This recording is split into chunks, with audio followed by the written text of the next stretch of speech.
ഗോൽഗോഥായിലെ പരമയാഗം, സിഹിയോൻ ശാലയിലെ തിരുവത്താഴം. 10-ാം സ്ഥലം ഈശോ മിശിഹായുടെ വസ്ത്രങ്ങൾ ഉരിഞ്ഞെടുക്കുന്നു. 9-ാം സ്ഥലത്ത് നിന്ന് 10 തൊട്ട് 14 വരെയുള്ള സ്ഥലങ്ങൾ കബറിടപ്പള്ളിയുടെ അകത്താണ്. അവിടേക്ക് പോകാൻ 2 വഴികളാണ്. ഒന്നുകിൽ നമ്മൾ ഈ വന്ന വഴി തന്നെ തിരിച്ചിറങ്ങണം. സൂക്കിൽ വന്ന് വലത്തോട്ട് തിരിഞ്ഞ് റഷ്യൻ ഹോസ്പിസ് വഴി കബറിടപ്പള്ളിയുടെ ചത്വരത്തിലെത്തുന്നു. ഈ റഷ്യൻ ഹോസ്പിസിൻ്റെ ഉള്ളിലാണ് ഒട്ടകം സൂചിക്കുഴയിലൂടെ കടക്കുന്ന ചെറിയ കവാടം. 2ാമത്തെ വഴി 9-ാം സ്ഥലത്ത് നിന്ന് ഇടത്തോട്ടുള്ള കവാടം കടന്ന് നേരെ അബിസീനിയൻസ് എന്ന് പറഞ്ഞാൽ എത്യോപ്യൻ സന്യാസികളുടെ 2 ചെറിയ കപ്പേളകളുണ്ട്, 4 ജീവികളുടെയും വിക്കായേൽ മാലാഖയുടെയും. ഈ എത്യോപ്യക്കാർ പലസ്തീനായുമായിട്ട് പണ്ട് തൊട്ടേ ബന്ധമുള്ളവരായിരുന്നു. അവരുടെ ആശ്രമം അവിടെ, ദൈറസ് സുൽത്താൻ അവിടെ ഉണ്ടായിരുന്നു. തുർക്കികളുടെ കാലഘട്ടത്തിൽ ടാക്സ് അടയ്ക്കാൻ പറ്റാതെ വന്നപ്പോഴാണ് അവർക്കത് നഷ്ടപ്പെടുന്നതും കോപ്റ്റിക്സിന് അത് വിട്ടുകൊടുക്കുന്നതും. കോപ്റ്റിക്സിൻ്റെ പാത്രിയാർക്കീസ് താമസിക്കുന്ന സ്ഥലമായിട്ടത് മാറുന്നു. പിന്നീട് അത് എത്യോപ്യക്കാർക്ക് തിരിച്ചു കിട്ടുന്നില്ല.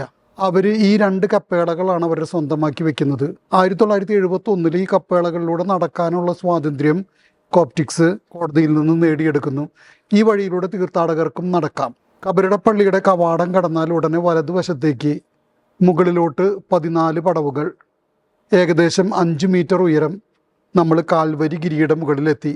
ഗോൽഗോത്ത, തലയോട്ടിയിടം, കാൽവരി, ഉറുണ്ട കാൽവരി ഗിരി, അത് തന്നെയാണ് അവിടെ ഉദ്ദേശിക്കുക. ഇവിടെ ഹഡ്രിയാൻ രാജാവ് അമ്പലം പണിതിരുന്നു.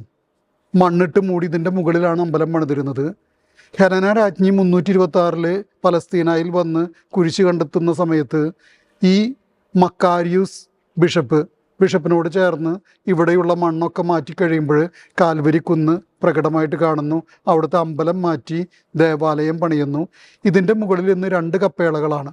ഒന്ന് ഫ്രാൻസിസ്കൻസിൻ്റെ, മറ്റൊന്ന് ഗ്രീക്ക് ഓർത്തഡോക്സുകാരുടെ. കുരിശിൽ തറയ്ക്കുന്നതിന് മുമ്പ് മീറ കലർത്തിയ വീഞ്ഞു കൊടുക്കുന്നു. അതൊരു വേദന സംഹാരിയാണ്. പക്ഷെ കർത്താവ് അത് സ്വീകരിക്കുന്നില്ല. 69-ാം സങ്കീർത്തനം പോലെ ഒരു പേഴ്സണൽ വിലാപം അവിടെ നിന്ന് കർത്താവിൻ്റെ പ്രത്യാശ കാണിക്കുന്നു.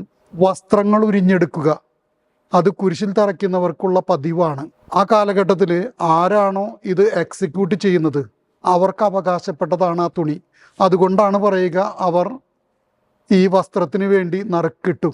പക്ഷേ അങ്കി തുന്നൽ കൂടാതെ നെയ്യപ്പെട്ടതായിരുന്നു. എന്ന് പറഞ്ഞാൽ മേത്ത് ഒട്ടിക്കിടക്കുന്ന വസ്ത്രം. തുന്നൽ എന്നതിന് ഗ്രീക്കിലോ അവിടെ ഉപയോഗിക്കുക സ്കിസ്മ എന്നുള്ള വാക്കാണ്. സ്കിസം, സഭയിലെ വിഭജനത്തെയും വിഭാഗീയതയെയും സൂചിപ്പിക്കുന്ന അതേ പദം. രാജാക്കന്മാരുടെ 1-ാം പുസ്തകം 11-ാം അധ്യായത്തിൽ വിഭജിക്കപ്പെട്ട വസ്ത്രത്തെ വിഭജിക്കപ്പെട്ട രാജ്യത്തോട് ഉപമിക്കുന്നുണ്ട്. വസ്ത്രം ഉരിഞ്ഞെടുക്കപ്പെട്ട് വിഭജിച്ച ഈ സ്ഥലം നമ്മയും ഓർമ്മിപ്പിക്കുന്നത് സഭയിലുള്ള വിഭാഗീയത, ക്രൈസ്തവരുടെ ഇടയിലുള്ള വിഭാഗീയത വസ്ത്രം ഉരിഞ്ഞെടുത്ത് അപമാനിക്കുന്നതിന് തുല്യമാണ്. ഈശോ മിശിഹായ്ക്ക് സ്തുതിയായിരിക്കട്ടെ. ഗോൽഗോഥായിലെ പരമയാഗം, സിഹിയോൻ ശാലയിലെ തിരുവത്താഴം.